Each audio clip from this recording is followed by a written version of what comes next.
T P വധക്കേസിലെ വിധി CPI നേതൃത്വത്തിന്റെ പങ്ക് വ്യക്തമാക്കുന്നതാണ് എന്നാണ് RMP സെക്രട്ടറി N. വേണു പ്രതികരിച്ചത്. വിചാരണ കോടതി വെറുതെ വിട്ട P. മോഹൻ ഉൾപ്പെടെയുള്ളവർക്ക് ശിക്ഷ ഉറപ്പാക്കണം. അതിനായി സുപ്രീം കോടതിയിൽ അപ്പീൽ നൽകുമെന്നും N. വേണു പറഞ്ഞു. വിധി എപ്പോഴായാലും തെളിയിക്കപ്പെടും എന്നതിൻ്റെ ഉദാഹരണമാണിത്. സ്പെഷ്യൽ കോടതിയിൽ നിന്ന് ഒഴിവാക്കപ്പെട്ട പ്രതികൾ ഉൾപ്പെടെ ഞങ്ങളുടെ അപ്പീലിൻ്റെ ഭാഗമായി ഇപ്പോൾ അവരുൾപ്പെടെ ശിക്ഷയുടെ ഭാഗമായി മാറി. സ്വാഭാവികമായും ഞങ്ങളുടെ അപ്പീൽ എന്ന നിലക്ക് ഇനിയും CPM നേതാക്കന്മാരുണ്ട്.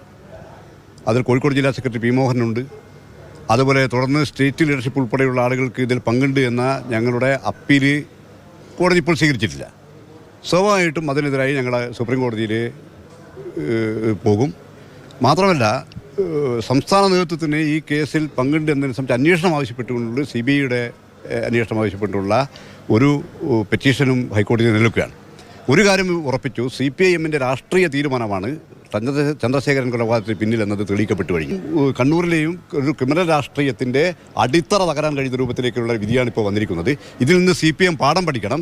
നേരത്തെ പറഞ്ഞതൊക്കെ തെറ്റാണ് എന്ന് ഏറ്റുപറയാനുള്ള ഒരു മാന്യതയെങ്കിലും CPMൻ്റെ സംസ്ഥാന നേതൃത്വം കാണിക്കണം എന്നാണ് ഇത് സംബന്ധിച്ച് പറയാനുള്ളത്. ഇപ്പോൾ CPMൻ്റെ നേതൃത്വത്തിന് കൃത്യമായ പങ്കുണ്ടെന്ന് കേരള ഹൈക്കോടതിയുടെ വിധിയിലൂടെ ഇപ്പോൾ ഉറപ്പിച്ചിരിക്കുകയാണ്.